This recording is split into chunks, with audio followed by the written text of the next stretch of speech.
Marika Ravalomanana sy Razafy Arivo Fidy São Maxime mampitandrina mivady ny fanohana trano tamin'ny asa fanomponan'Andriamanitra. Fanomanana ny fifidianana voamarina ny ayay rehetra ho Andriamatoa Rivo Rakotovao. Fandarana ny Noelinay eto amin'ny NBS arahina ny 5 Desambra amin'ny 10 Zoma 3 Desambra 2022 manatitra ny arabaton'ny kilasy tongivavy atonga soa indray ato anatin'izao fotoana ny fampalalam-baovao izao manasanao ny tenako tsy saraka aminay hatramin'ny farany. Vaovao ny finoana avy hatrany no anoko afatsika ny fiarana amin'ity alina ity. Naresaka ny tao amin'ny FJKM trano vato Ambatonakanga androany. Fanompoam-pivavahana lehibe ho fanomezam-boninahitra an'Andriamanitra no nanamariana ny jobily fisotrondron'ony Razafy Arivo Fidy São Maxime mpitandrina mivady. Ity mpitandrina ity dia niara-ny asa akaiky tamin'ny filoha Marika Ravalomanana nandritra ny fotoana naharitra ka tonga nanatrika izany ny tenany androany. Asin'Andriamalala sy Mano Randriamalala. Na vita be tamin'ny asan'Andriamanitra ary ny fanohana tamin'ny filoha Marika Ravalomanana hatrany Razafy Arivo Fidy São Maxime mpitandrina mivady. Maro dia maro ny fiarah-miasan'ity mpitandrina ity sy ny filoha Marika Ravalomanana raha tsy laza fotsiny afa-tsy nananganana ny trano fanofanana mpitandrina Etsivato ankoatra ny sehatra hafa izay niarahany rotonta niara-ny asa. Pasteur Fitsona dia anisan'ilay amin'ny komity tamin'ny fanarenana n'ilay fananganana n'ilay 15 taona dia ny vato komité élargi tsy anatiny ihany izy. Dia Pasteur Fitsona mila maharitra tsara fa miresaka aminy fa izy olona polyvalent izy, tena polyvalent. Mahavariana mihitsy tirana ataony ity hoe rivo antso miangao izy, aza mba kivy, aza mihemitra, mijoroa, mizarany soa, tena izy mihitsy zany. Jehovah no mombanao aza matavatra amin'io fotsiny ihany. Tizako kely fotsiny izy amboariko izy.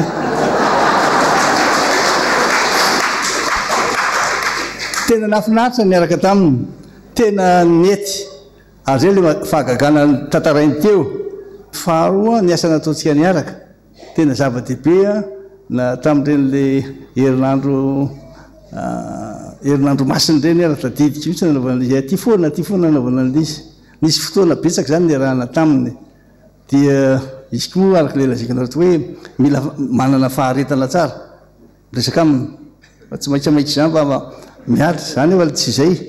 Kanjo fanandrifo tsara an'izy. Izy aingana be zay izy. Nafinaritra mihitsy be be zatra hitako niaraka taminy. Ay ve raha vao misy zatra ataonay na fivorizana ay izy Pasteur Fitsona. Dia any izy tsy maintsy tonga izy ary tena olona mpitolona mafana fokoa izy. Amin'ny raha-pirenena amin'ny zavatra tokony atao mahasoa rehetra tondram-bavaka. Ka dia faly Pasteur. Fa ny zavatra rehetra dia natao noho ny aminareo mba hitombony ny fisaorana ho voninahitran'Andriamanitra noho ny fitombony ny fahasoavana ho an'ny maro. Izay ny teny faneva no sady nakana ny afatr'Andriamanitra asiana alaina atao amin'ny Korintianina 2:4-5:10. Dia mba ho velona ampontsika ny amin'izao fotoana ny Krismasy izao izany fanahy fisaorana izany. Tsy satria tsara ny fiainana fa satria nomena antsika Jesosy Kristy ho Emmanuel Andriamanitra amintsika. Andriamanitra miara-monina amintsika. Ka zavatra mahafinaritra ny miara-miomesy miara amintsika izy. Raha misy zavatra mampalahelo eo miara-mitondra amintsika ny fahoriantsika Jesosy. Tsy irery mihitsy ianao. Ary rano no antony fanahy fisaorana. Izay ampasivy ny teny antsika ravana malala. Dia mba handeha an'izany tsika izy moa zany zao andeha hisotro ronono fa io motonjezika ka dia aina ny fetra mbola misy foana no atao. Mbola misy ny atao. Fitsika zay mbola tsy misotro fa mbola misotro dia mahereza ny avara-balala. Mba mandeha amin'ny fisaorana fa tsy miferinay ny ampanaovana ny asan'Andriamanitra e. Araka izany dia andeha hisotro ronono manomboka amin'ny volana janoary ho avy izao Razafy Arivo Fidy São mpitandrina mivady ary nitolorana trano izy mivady ho mariky ny fisaorana azy noho ny asa fanompona vitany tao amin'ny FJKM trano vato Ambatonakanga. Fa tsy mifanaraka amin'ny sitrapon'Andriamanitra ny zava-misy eto amin'ny firenena ho ny mpitandrina Lala Rasindrasina filohan'ny FJKM teo aloha. Amin'izao akatoko ny Noely izao dia fotoana izao fandinian-tena ny tsirairay manoloana ny zava-misy eto Madagasikara. Asin'Andriamalala sy Mano Randriamalala. Tsy sitrak'Andriamanitra tsy mifanaraka amin'ny sitrapony ny zava-misy eto Madagasikara amin'izao fotoana izao. Raha ny fahitany mpitandrina Lala Rasindrasina filohan'ny FJKM teo aloha ny zava-misy eto Madagasikara. satria za manao hoe tsy sitrak'Andriamanitra ny toejahatra misy raha tsy laza ny eto amin'ny firenena fotsiny fa tokony mba samy eritreritra zany tsirairay amin'izay anjara brika tokony hoentiny zany mba isin'ny fiadanana sy ny filaminana amin'ny lafiny maro samihafa zany eo amin'ny fiainan'ny tsirairay ny hira-pirenentsika moa zany dia manao hoe mba hiadana sy finaritra ka matoantsika mbola mihiran'iny foana matsy dia mbola tsy mety tonga amin'ilay hoe fiadanana sy finaritra zany ny firenena dia mbola iraina foana dia mahatonga an'io koa matsy avy amin'ny tsirairay ihany koa nge mahatonga le zavatra tsy mety ka tsy tokony hifanilika zany fa tokony samy andinitena andrainy andraikiny ary indrindra andrainy andraikiny arak'izay efa ny fidianan'Andriamanitra azy ny tompony andraikitra samy hafa eo anivon'ny ambaratonga zay misy eo amin'ny firenena. Arak'izany dia mila mandinitena ny olon-drehetra isatsokajiny araka na ny endren'Andriamanitra azy ho hiatrany ity ray aman-dreny eo anivon'ny FJKM ity. Tenaina fa tonga ny tsirairay mba samy eritreritra manoloana ny toejavatra izay iainana eto amin'izao tontolo izao eto amin'ny firenena any anivon'ny fiarahamonina any indrindra eto Madagasikara moa satria rehefa tonga moa ny krismasy tahaka izao dia ohatran'ny mahatsiaro ny olona maro hoe mpivavaka ary dia feno tokoa ny trano fiangonana ka na tsy krismasy aza moa amin'izao fotoana izao raha eto Madagasikara no resahana dia rehefa mandeha ianao any ambanivohitra amin'ny tanàn-dehibe sy ny tahaka izany dia tena maro ny olona mivavaka tonga any am-piangonana rehefa ladina amin'ny fotoana fivavahana hoe sabotsy moa ny sasany dia maro ilay olona mivavaka dia zany mahatonga ny hoe tokony misy fampieritrretana ihany satria eritreritra ny tsirairay samy andinitena satria nahoana moa no tahaka an'izao ny firenentsika kanefa marobe ny mpivavaka marobe ny tonga any am-piangonana inona no tokony ho ataon'ny tsirairay indrindra ny kristianina zany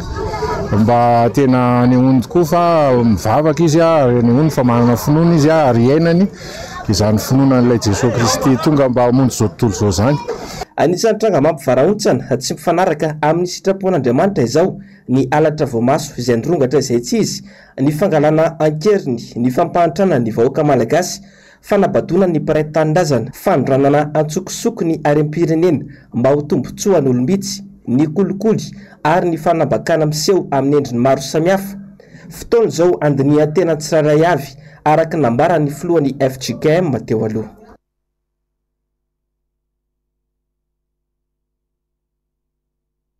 pejiny politika mitombina ny aiay ny amin'ny mety andaniny fitsarana avy momba ny lalam-panorenana izay ho kandida mpanjakana amin'ny fifidianana ho avy eo ho ny filohan'ny vondrina parlementaire tiako Madagasikara manoloana indrindra ny fandava ny HCC ny taratasy ny filan-kevitra ambony misana ny demokrasia sy ny tanotandalana na ny HCDDED isa taratasy miantso ny fitsarana avy momba ny lalam-panorenana hijery ny fitsabahany mpanatanteraka any amin'ny fahefana mpanao lalàna sy ilay fanambarany ireo mpikambany bromaritra nandany fitsipahapitokisana napetraka ireo solombavam-bahoaka 500 mitatitra izay vaovao izay Germaine Menjanary eo amin'ny sariny Mathieu Prince. Vao manomboka dia tratrany azo raisina fa tsy mitombony ny taratasy ny filan-kevitra ambony misana ny demokrasia sy ny tanotandalana na ny HCDDED nandefa taratasy teny amin'ny fitsarana avy momba lalam-panorenana mantsy ity rafim-panjakana miaro ny demokrasia sy ny tanotandalana eto amintsika ity manoloana ny fidiran'ny fahefana mpanatanteraka amin'ny raharany solombavam-bahoaka sy ny momba ilay fanambarana nataon'ireo mpikambana eo anivon'ny bromaritry ny antemera-pirenena nanda ilay fitsipahapitokisana nosoniavin'ireo solombavam-bahoaka 500 nambarany HCC fa tsy afaka maka ny heviny ny filohan'ny HCDDED satria tsy androm-panjakana ny HCDDED fa rafitra tsotra raha izao dia efa izao sahady no zavatra mitranga dia midika fa tsy manao ny asany araka ny lalàna ny HCC fa mandray baky politika hoy ny filohan'ny vondrona parlementaire timy. Ny HCC ny tokony mahatsiaro tena voalohany hatramin'ny ela rehefa nisy ny fanapaha-kevitra ny raisy ny mpitondra fanjakana ankehitriny mpanatanteraka izay mifanohatra amin'ny lalam-panorenana sy ny lalàna velona misy eto amin'ity firenena ity tokony izy no mijoro avy hatrany nanitsy nampatsiahany zany mpitondra fanjakana tsy zay ny nataony dia fanapoizana ho iaho ny tsy nanaovany an'izay ny nahagaga hoe iaro izy dia iaro dia hita miariary fa tsy maleo tena miandany ampitondra zay nametraka azy teo raha tena fitsaranavy momba ny lalam-pandrena tena hoe mpiambina izany hoe fanajana ny lalam-pandrenany zany ny ACC tokony nanomeny hevina izy satria iaraha malala raha tsy resaka afa-tsiray hoe fanambarana nataona mpikambana vitsivitsy tsy ny birao maharitra ny temeram-pirenena ngeny nanao fanambarana fa mpikambana vitsivitsy ao anatin'ny birao maharitra nefa dia mahita avaly foana moa zareo mahita avaly toy ireny hoe raha ohatra ny siatsiahan'ny olona ny cortège ny filoha pirenena dia nilazaina indray fa nitika Madagasikara sy ny avy aty amin'ny fanoherana no nanao montage fa feo tamina asa fanoherana ny fanapahan-kevitry ny commune urbaine Antananarivo makasika ny resaka asa na mpivarotra io na resaka iny dia lazainy fa izay natambatra tamin'ny fandalovan'ny filoham-pirenena ohatra zay tsisy hafa la izy ezahana arovana amin'ny fomba tsy marina ifikirana amin'ny seza fotsiny ny zavatra rehetra zay misy ka zay araka niteniko teo hoe ny tsy nanaovany sy ny tsy namaleny ny ACC toy ireny famaliny reny no nahagaga ny vahoaka sy nahagaga ny mpanao politika ary ny mpanara-baovao dia tsy mijanona hatreny ny resaka zay dia samy manambara fa tsy mijanona hatreny resaka satria ACC miandany ACC ao anatin'ny majorité présidentielle itsy vadinitsy itsy vadin'ny ministra ty vadin'ny secrétaire général ity izy mianakaviny ao anatiny manoloana izao zava-misy eto amin'ny firenena izao dia aina no avin'ny firenena tsy vo izao manko no vohitsakitsaka lalam-pandrenana ny fampiresana no anyvaolana isoroana ny mety krizy mialoha mandritra ary aorian'ny fifitianana tsy misy mahatokontsony ny fitsarana eto amin'ity firenena ity indrindrandrindra ny ACC zany zay ny mahatonga anay miteny mba hirosona ny fikaonantom-pirenena varavarana lehibe sokafany vahoaka amin'ny akapobeny ho anareo zany mba hivoahanareo ampahamendrehana rehefa tsy hainareo zay dia miomana izaka tena miteny aminareo izay miomany ianareo izaka ny atezera-mbahoaka eo raha zay ny mbola tena toizanareo dia nareo moa mahita ambara foana ny hoe tany aloha tany moana ny ACC teo aloha dia nilaza leo azo raisina fa tsy mitombona dia nareo ndray lazaina tsy mitombona satria tsy manana qualité hony izany fa organe institutionnel zany fa tsy institution dia teneninareo dia avadibadikareo le voambolana ny zava-nisy ara-dalàna araky ny voafaritry ny règlement intérieur mandomboka amin'ny andininy fa 570 ka hatramin'ny faraka 100 ireny tolo-kevitra na fitsipahapitokisany efa leo anareo ny vahoaka efa ireny tranga sy tsioka tena nalaka ilany reny no efa sary reny efa nandrefesan'ny olona ny kotinao andre matofoloha vondrona européane vondrona afrikane FFKM antoko politika samy efa nitaki ny irosona amin'ny fampidinena avokoa manoloana izao zava-misy eto amin'ny firenena izao malaina amin'izany ny fanjakana ho iatrany nyity solomavambahoaka ity izay tsikaritra fa mikonikonina zavatra fa any ambadika ao anatin'ny fifitianana tsy azo atka tanteraka ny fifitianana ivoaka eto amin'ny firenena ity ho iatrany ny nambarany mazava mantsy fa vao izao aza dia efa miandany sahady ny ACC izay tsara sy amoaka ny voka-pifitianana amin'ny fomba ofisialy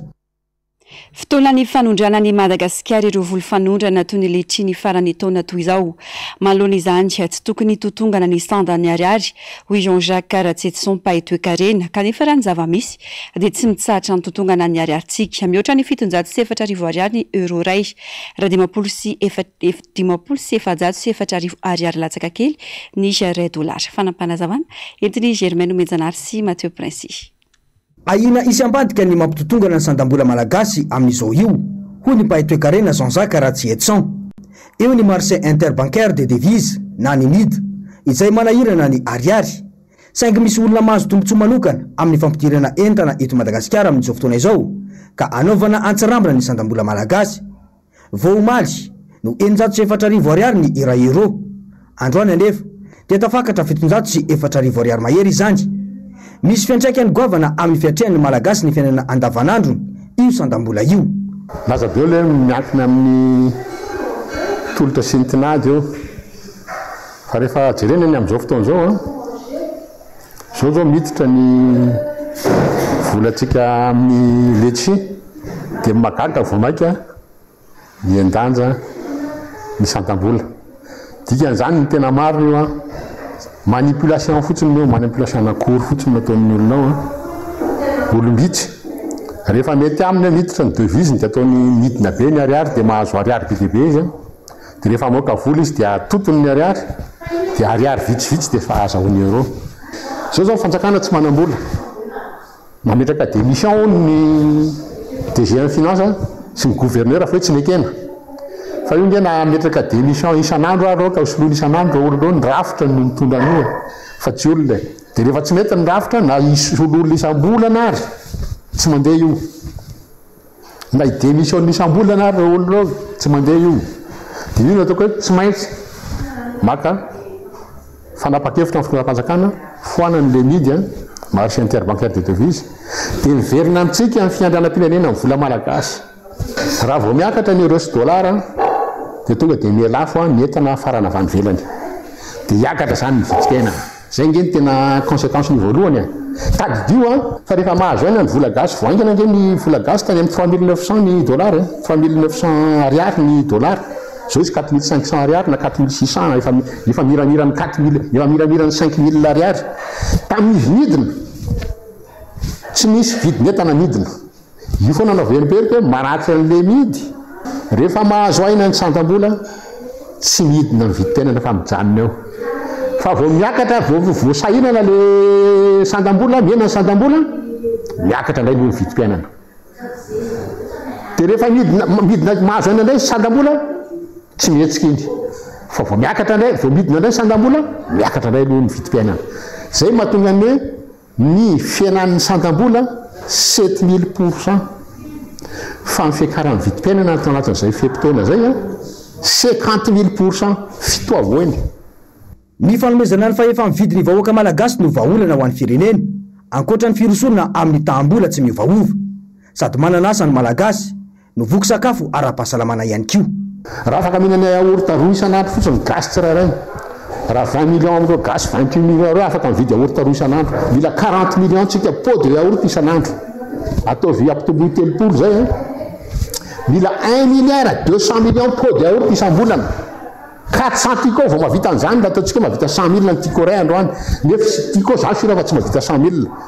fa raha mahavita 10 000 zany ny tico fa tsy mahavita 100 000 mety 4 000 tico ny ilayntsika zany ige famorona an'asy fa tsisy rovina satria tsy afaka mividy yaourt roa isan'andro gasy raray zao mpivarotra yaourt le mandeha amin'ny kalesety Antananarivo reto manisy anao miala maraina izy 200 ny anaty sarety verina izy mbola misy ambiny iny fa tsy lafiny zany misy amin'izao fotoana zao nefa eto Antananarivo misy amin'ny tapitrisany olona eto samy tehinana yaourt daholo nge fa le vola ividianana azy tsy misy de zay misy hoe vahaolana tsy maintsy tsy afa-kio tsy maintsy foanana ny flottement midina amin'ny apaefa ny vidin'entana 3 alina ariary de mahazo trano ny olona lehibe 80 taona miakatra mahazo valibabena de tsabony maimaim-poana miasa mitady olona fa tsy olona mitady asa tompony anto-kafeno amin'izao fahavoazana eto amin'ny firenena izao ny fanjakana anjarany ny mampifandanja ny vola miditra sy mivoaka iseho ny tsy fahavonona ny fitondram-panjakana amin'ny firosoana ny fividianana maro ireo tsy fahombiazana efa nampanenoana lakolosy fanodin'izy ireo tsity izany mibaribary zany ankehitriny amin'ny alalan'ny fanitarana ny fanisana mifidy hoy ny antoko HVM ka hitakina ny fikionandoha azona vokatra madio ho kosa ny antoko FLN afitra solondrabe sy tainena nitarina hatramin'ny volana janoary ny fanisana ny mpifidy tafiditra ao anatin'ny fanavozana tanteraka ny rezistra sy ny lisym-pifidianana raha nitatitra ny filakevitry ny minisitra ny alarobia teo manamarina ny ahiahin'ny mpanohitra sy ny tsy fahavonona ny fitondram-panjakana ny trahangataka izao ny antoko HVM de io fa nitady fanampy-fotoana fa hoe tsy vita ny asa zay natao manay zany de mampiseho hoe aizary zany mba fanomanana nandritrin'izay telo taona zay fanomanana taon'ny fanjakana miaraka tamin'ny senia anaovana ara-dalàna ao anatin'ny fepitoana ara-dalàna amin'ny zavatra tokony atao manamarina zany le ahy mipetraka amin'izao fotoana zao hoe tena tsy mahompy tokoa ny paikady sy ny finiavana zay napetraka ny fitondram-panjakana miaraka amin'ny senia anaovana zany fanadiovana nireo fonty zany sy ny mombamomba ny fividiana rehetrarehetra hatramin'izao moa ny fitondram-panjakana tsy mamaly ny inona fa dia raha mahita io ny tsy fahombiazana anisan'izany ihany koa ny ACC zay hitatsika fa mene mety misy hoe dans la forme juridique mety tsy ampy na tsy feniny na mety misy diso fa ny mpikambana amin'ny ACC ve de afaka ilaza tsy mba afaka miteny akory amin'izay tsy fanarahan-dalàna mitranga eto amin'ny firenena de ataoko hoe sady marenina no jamba ve zany fa ny olona rehetrarehetra miteny io ve zany tsy tia daholo nefa de raha mahita io nanomboka tamin'ny 2024 tamin'ny propagande ny députation tamin'izany ny tsy fanaran-dalàna ataon'ny filoham-pirenena sy ireo olona tokony anajany verinay azo ve mindray mandeha lay teninay foana hoe misy déficit de confiance ao, misy tsy fatokisan'ny olona ao anjaran'ireo olon'ireo aminay ny senisy ny HCC no maka an'izay fon'ny olona zay mba atoky azy nefa de zao izy mbola mamerina indray zany hoe de tsisy azona fa mihidy foana mivaravarana zany mety mampitombo be tsy zay mamorona akory ny tsy fanarahan-dalàna eto amin'ny firenena satria fitaratra ny mpitondra averinay foana zay. Ny fomba fiasan'ny seni tsy mandeha amin'izay loany no tokony hirosona amin'ny fikaonandom-pirenena mba hisiany vokatra mangarahara sy madio ny antoko FLN na ny Front de Libération Nationale. Tsy mahaleo tena ny seni any amin'ny resaka lalam-pandroana mihitsy dia efa mamaritra azy tsy haleo tena satria lalàna daholo no mamaritra ny fomba fiasan'ny seni rehetrarehetra izay ny lalàna ny gouvernement no manao anazy io resahany io fa tsy ny antenimieram-pirenena akory. Ary raha azo lazaina dia ny gouvernement no afaka mibaiko ny seni amin'ny alalan'ny lalàna amin'ny afahany miasa na tsy miasa. Ny fantarana ny fanaovana ny refonte ny refonte ane tsy ilay refonte tsy ilay fantarana n'ilay fotoana no olany fa ilay fomba fiasa amin'ny fantarana n'ilay fotoana satria azo atao tsara ny manitatra ny fotoana fa miroso ny asa miroso foana satria lasa miembotra indray le fahafahan'ny olona manara-maso ny anarany efa anaty lisy mpifidianana sarina raha ohatra ka embotra le fotoana dia miembotra manaraka an'izay ny processus rehetrarehetra zay zany tsy mampety anazy le fomba fiasan'ny seni io mihitsy ingeny tsy mety mahatonga ny hoe andao avozina le fomba fiasan'ny seni. Ny fomba fiasan'ny Madagasikara mihitsy amin'ny fifidianana no tsy mety zay no itenenana hoe andao anao concertation nationale na dinika iarahana manao mahakasika ny fifidianana satria rehefa voafé amin'ny fomba fiasa ianao dia voafé amin'ny vokatra avoaka. No amafisin'ny atoko azy VM hatrany fa tsy misy afa-tsy ny fifidianana ihany no vahaolana tokany ahafahan'ny firenena miala ao anatin'izao kizo izao. Tsy mitady teteza mita ary tsy tokony ho tonga amin'izany mihitsy ny fitantanana satria vao maika hampletika ny firenena ny fisian'izany ho hatrany ny mpandrindra nasionaly ny atoko azy VM. Ka ao anatin'ny fifidianana madio sy mangarahara ary ekeny rehetra manaraka ny sata demokratika no tokony hanatanterahana izany. Maro ireo mpiasa mpanjakana no velotariana noho ny fahatarany karama sahirana ny fanjakana ary mitady fanodikodiana an-tsaina amin'ny endriny maro indrika tsy fahaiza-mitantana sy tsy fahafehezana ny fitantana andrara-panjakana no andikana ny zava-misy ho ny mpandrindra nasionaly ny antoko HVM Andriamatorivo Rakotovao fanampanazava.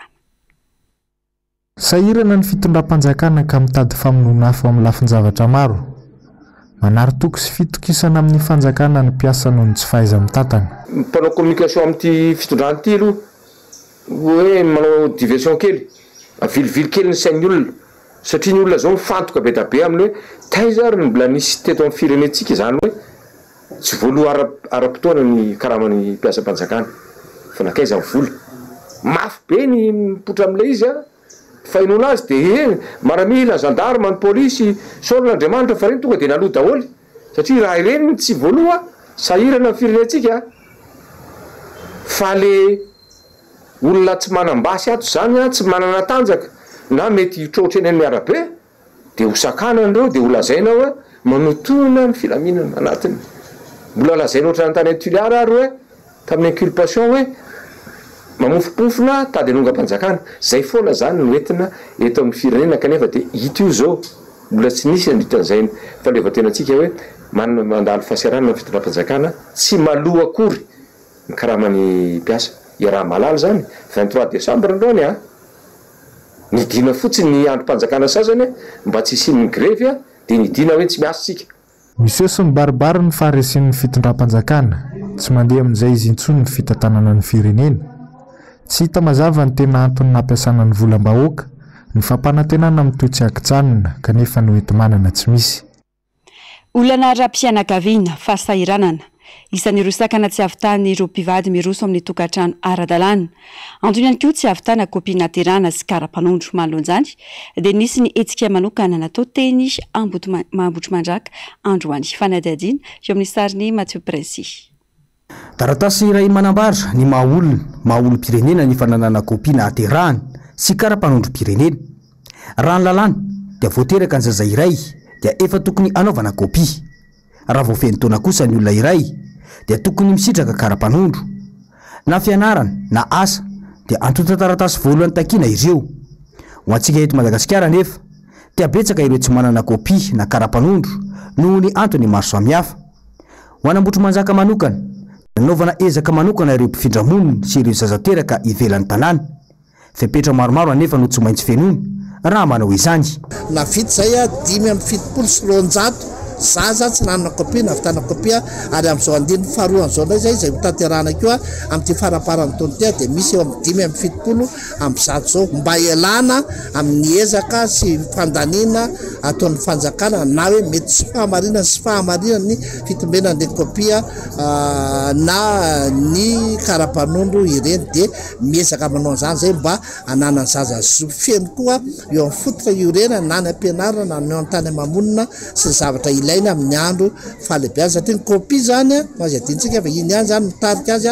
mba ho ara-dalàna any amin'ny resaka fampianarana sy ny zavatra zo rehetrarehetra na ny fiangonana ary avy eo izy any kopia any keo zany nafana mahazo any karapanondrom-pirenena zay anambarana hoe olo-pirenena vanina ara-dalàna tsara izy afaka miaina tanatin'ny repoblika dia izay no antony anaovana ezaka koa ny kopia fobe ny manao forana zay zany ny fanadiadiana zany iarahana miasa amin'ny teknisian'ny koloaina dia iarahana miasa ny sefotany iarahana miasa amin'ny fiadidiana tanàna nambotro manjaka ny tena betsaka moa zany matetika na amin'ilay jugement supplétif reny dia zazateraka avy any avelany zany mety lasa mifindra-monina eto izy sy ny sisa misy voamera manokana mihitsy zany natokana anao fanadiadiana avy any amin'ny teknisian'ny koloaina zay tena mitantsorika amin'ny fanatanterahana an'io jugement supplétif io. Ankoatra ny kopia sy ny karapanondro dia mpivady 270 no notolorana sertifika ny mariazy mba ho ara-dalàna ny tokantran'izy ireo. Tsy ampy fahaiza-manao, tsy mahay mitantana, tsy mahafantatra ny laharam-pamiaina ho an'ny vahoaka. Izay rafezina ity fitondrana ity ho nisy olom-bava-bahoaka Totosoa Andriamampandry atao anatin'ny fandarana miara-manonja androany. Ndeha ho tiana aminao atao anatin'ity fanadiadiana manaraka ity ny mahakasika izay eo amin'ny sariny toky Ramarola.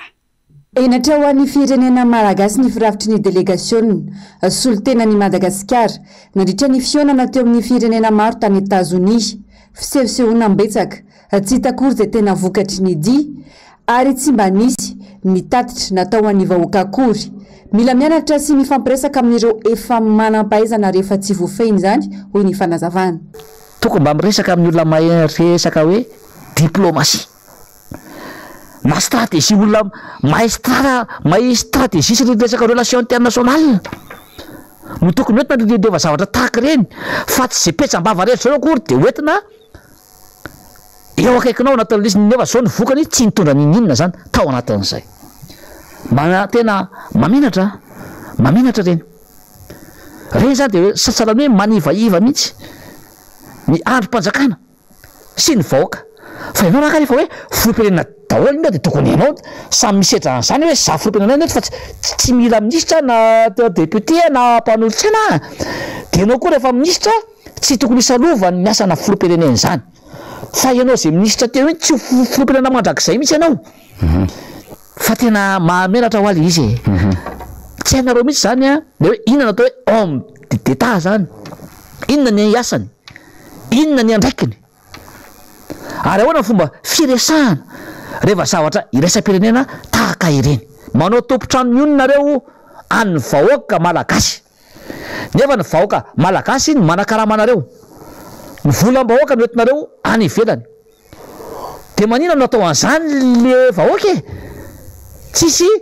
ny atao hoe mangarahara. La nianatra ny firenena manoloana ny tsy fahaiza mitantana sy nisy tsy fahafantarana izay tena laharam-pamiaina ho an'ny vahoaka manjaka ny gabraraka latsakana tsy lavaka mangitsikitsoka ny malagasy izay fa tena miatra manaina mihitsy vokatra izany fa metra-pelana no aingana indrindra. Rehefa tsy hainareo na izy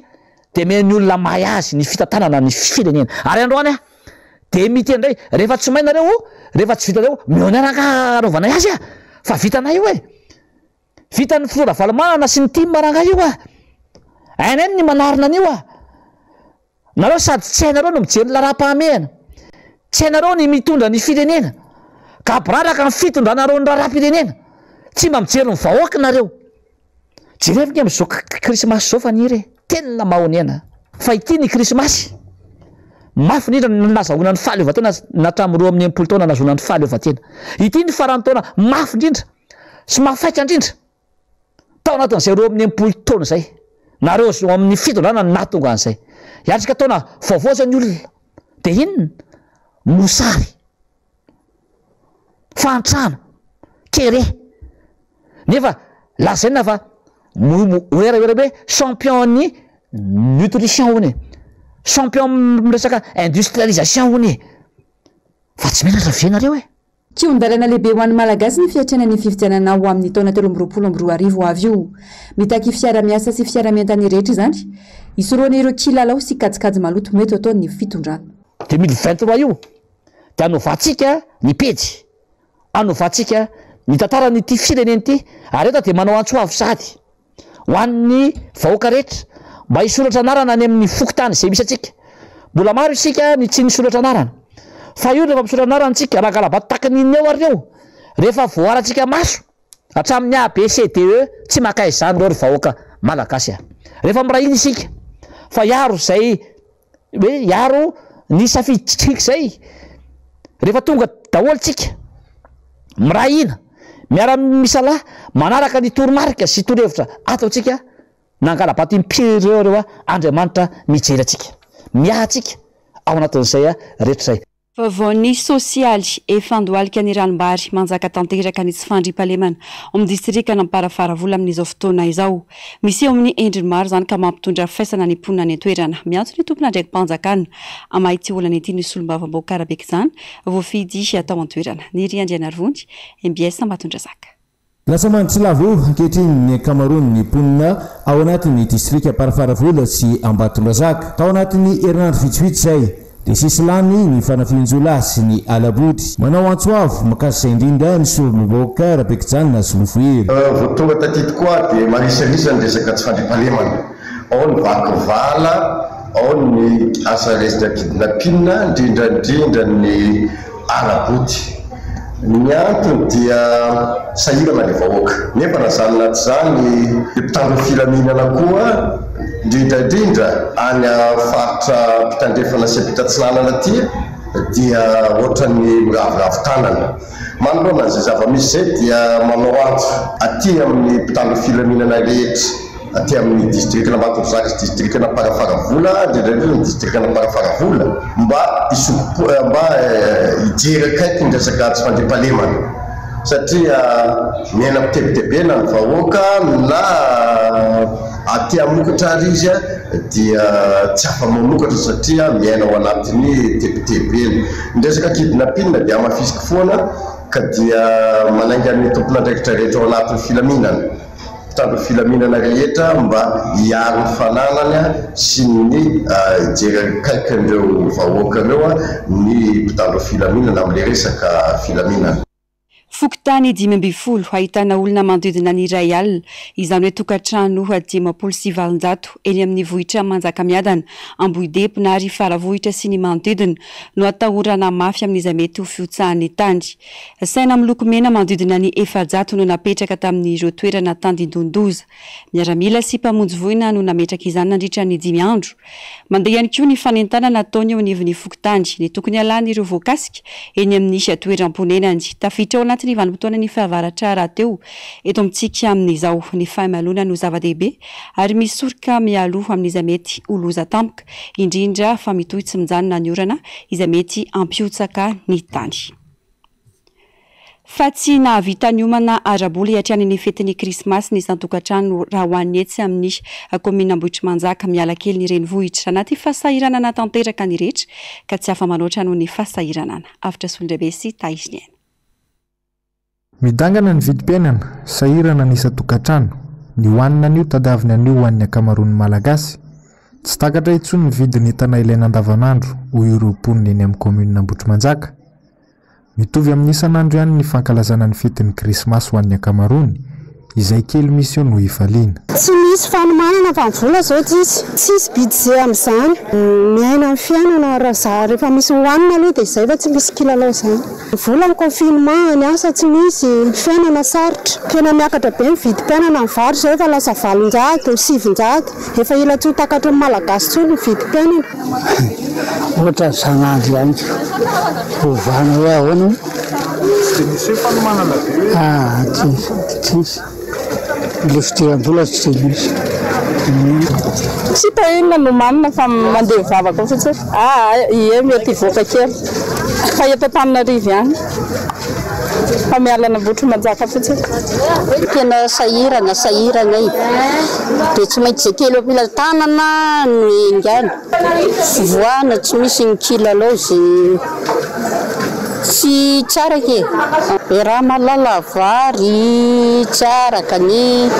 rehetrarehetra miakatra daholo. Arakaraka ny eto manana Izao mbola ampelatana fitadiavana moa zao ny androany raha vitsy. Satria ary mifety zany arakaraka ny vola eo amin'ny ampelantanany sy ny ara-tsakafo. Rehefa eo ny vola eo ny sakafo dia normal. Vidim-penana aloha zany ohatran'ny sisondrotana kely tamin'ity. Ny vola ohatran'ny tsy dia nakaiza ny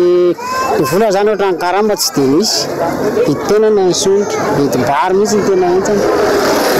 2 sy 1 alina hatramin'ny 4 sy 1 alina ny kilao an'ny akoho eny atoerana. Niakatra ihany koa ny vidin'ny voankazo sasatsasany. Toa ny paiso izao tafiakatra hatramin'ny 4 sy 1 alina ariary. Ny kesika iray raha 1 alina ariary zany teo aloha.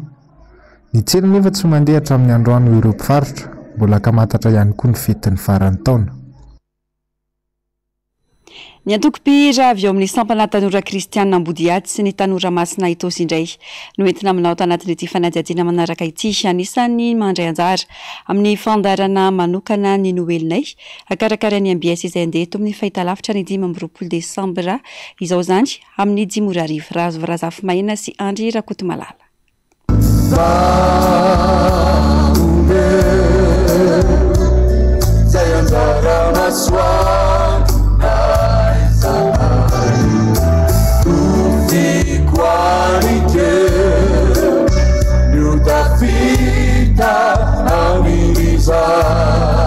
Somby amin'ira ho hitanao ato amin'ny fahitalavitra MPS naroso ny tanora Masina Itosy fitoroana ny filazantsara amin'ny alalan'ny hira izay tafiditra ao anatin'ny fankalazana ny fety Noely na tsarovana na hateran'i Jesosy Kristy. Fifaliana ho anay atoko-pihira tanora Masina Itosy ny mandray anjara ao anatin'izao fandarana ny Noelinay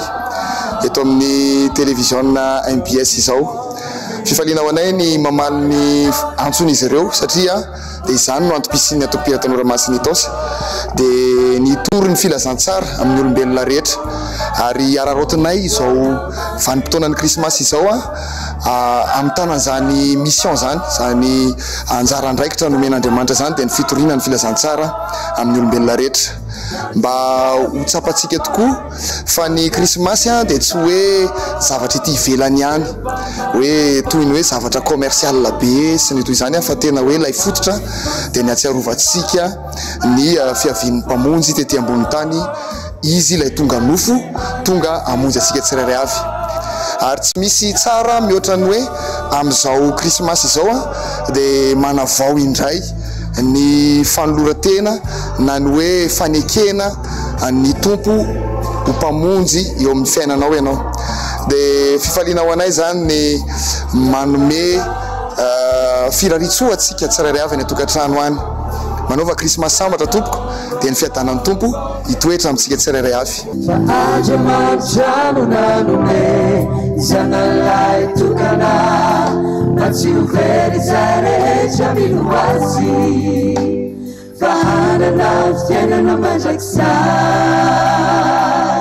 Anisa mandray anjara ny fandarana manokana ny Noelina ihany koa ny avy amin'ny STK Ambodiady. Lafatra tokoa ny sio nataon'izy ireo miaraka amin'ireo ankizy sy tanora marobe izay mandrafitra ny atoko-pihira. Izay dia faly indrindra miara-miasa amin'ny fahitalavitra MBS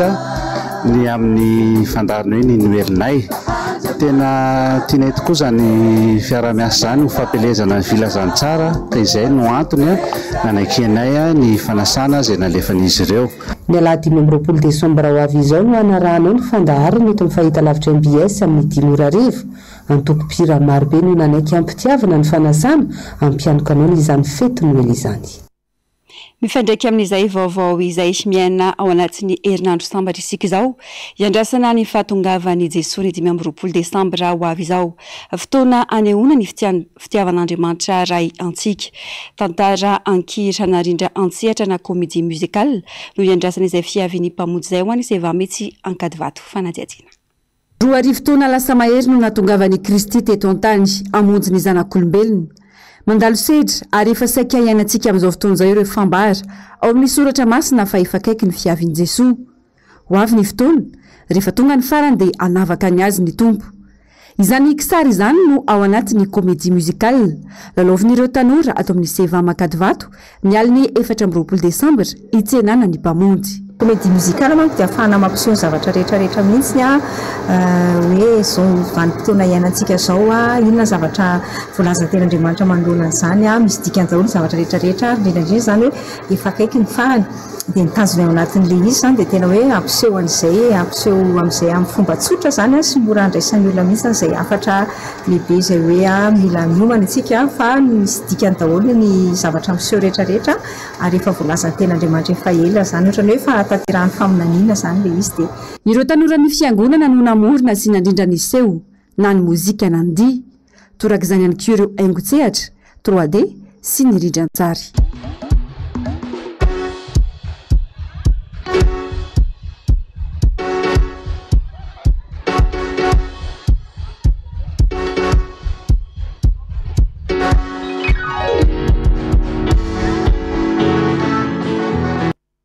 Favony fanatanjahantena nivoaka ny hariva teo ny lisitra ireo mpilalao 420 andrafitra ny ekipa ny Bari amin'ny lalao fiadina ny amboarana Afrika tranony izay atao any Algeria ny 13 Janoary hatramin'ny 4 Febroary 2022 nangataka ny ampiakarana ny isa ho 20 ny mpanazatra mba hitsinjovana ny mety ho ratra azo ny mpilalao any amin'ny lalao fanomanana roa ataony Bari any Tunisia mialohany akanesana ny Algeria ny volana Janoary ihany kosa no everina fa hanainga ny ekipa ampirenena malagasy tariny mpanazatra Romuel Rakotondrabe na i Roro ao anatin'ny vondrona C no misy ny Bare miaraka amin'ny Ghana, Maroc ary Soudan. Tsy aivina fa isaky ny roa taona no anaovana ny tranony ary ireo mpilalao anaty ekipa nasionaly ao amin'ny firenena misy ireo mpilalao avy eo ihany no afaka mandray anjara amin'izany. Farany amin'ny maresaka iraisam-pirenena tsy mbola miravina akory ny ady ao amin'ny Rosia sy Ukraine. Manangasanga ihany koa ny ady mangatsiaka eo amin'ny Korea Atsimo sy Korea Avaratra izay tsy mitsahatra mandefa balafomanga any amin'ny fahadranomasiny Japon. Ravarazafy mahena sy Mano Randriamalala. Mampiseho mitandrina ara-pitaovam-piadiana amin'ny Korea Atsimo Korea Avaratra efa namitandrina ny fanjakana Pyongyang Korea Atsimo sy États-Unis amin'ny andrana ara-nukleary ataon'ny Korea Avaratra izay efa fanompitony amin'izao ary saika makany amin'ny fahadranomasiny Korea Atsimo avokoa izany. Androany misila balistika misa roa indray no lasa tany amin'ny fahadranomasiny Korea Atsimo atany amin'ny valorasisa santanoany no nandefasina ireo fitaovam-piadiana ireo ary namakivaky ny faritra Tsinanana nenga tany Sonanina tamin'ny Pyongyang. Andrana izay natao taoriana kely ny ilazany États-Unis fa namatsy fitaovam-piadiana ireo vondrona miaramila Rosiana Wagner Korea Avaratra izay nanday izany hatramin'ny farany ary nanambara ny ministra na rambahiny Korea Avaratra fa noforonina ihany izany. Ny taona 426 tanoany efa nanao andrana nukleary ny CC sy Korea Avaratra ary nilaza fa ny filohan'ny Kim Jong-un fa miainga ihany koa ny vokatry ny teknôlôjia izay ampiasana ireny satelita pitsikily ireny. Etsenkilany fitaovam-piadiana mahery vaika nanan'ny Korea Avaratra ihany koa ny ICBM izay afaka tifirina miainga any anaty sous-marin. Nanamafy ny filoha Kim Jong-un fa tsy maintsy Korea Avaratra no firenena matanjaka indrindra ara-nukleary maneran-tany.